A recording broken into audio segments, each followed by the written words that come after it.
We have larger than life testing equipment that takes a complete cable and subjects it to repeated flexing, repeated bending, subjecting it to tension.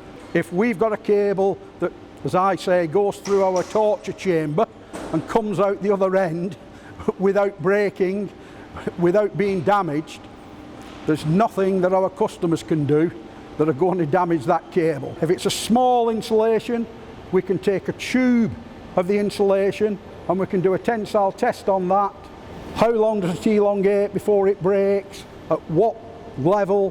What kind of load did we have to apply to that to make it break? Or in the case of sheathing compounds, what we do, we take a small sample of that sheath, we prepare it by skiving it to a known thickness, we then stamp out the famous dumbbell shape and we can subject that to physical tests again. What load can it withstand before it breaks? How long? What's the elongation at break? Has that compound been extruded correctly? Has that compound been cured correctly? That is a good way of telling us whether we've applied that material correctly to the cable. When you look at a small dumbbell sample, you're talking 12.5 megapascals as the pulling force. That is going to make no effect whatsoever on a big 3-core 50 square millimeters, 3-core 70 square millimeter crane cable.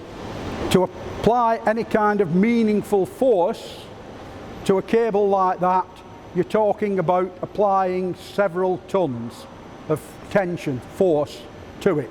And so that's why we built that special test rig where we can put long lengths, meters long samples of complete cable, and we can subject them to forces of several tons to see what effect has it. After we've done that test, we don't do it to destruction.